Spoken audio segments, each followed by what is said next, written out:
And the Trump administration's tariffs had been in effect since early last year. Yeah, Pick 7's Giovanni Diaz is live in Midtown tonight with some response from local businesses to today's Supreme Court ruling. Gio.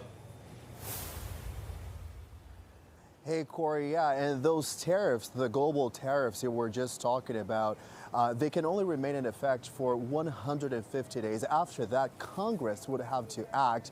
And in the meantime, while this whole thing unfolds, local business owners are telling me they're concerned about their future.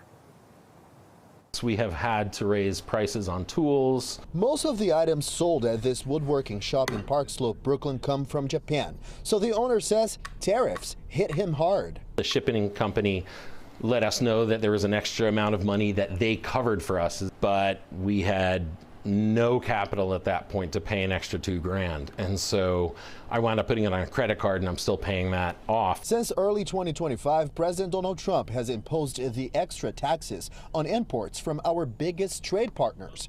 American consumers have since been paying extra for products coming from countries like China, Canada, Mexico, Brazil. But on Friday, things took a turn. The Supreme Court invalidate the bulk of the president's tariffs. Here's what happened. After small businesses started suing the government, that legal challenge went all the way to the Supreme Court. Justices then decided the president did not have the power to impose the fees without congressional approval.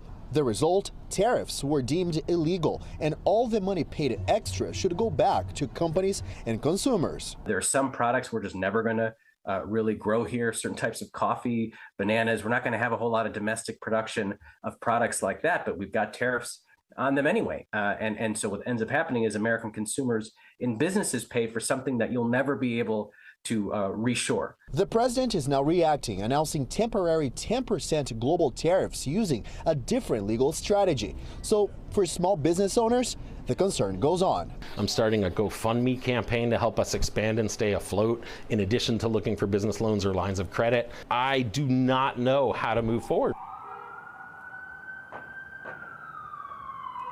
A lot of concern tonight, and here's the thing.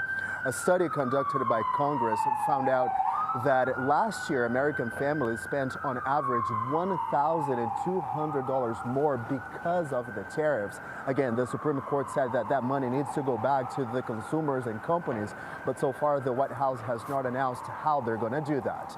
Reporting live in Midtown tonight, I'm Giovanni Diaz, Pix 11 News. Corey, Shirley. We'll see what happens. Okay, thank you, Gio, for that live report.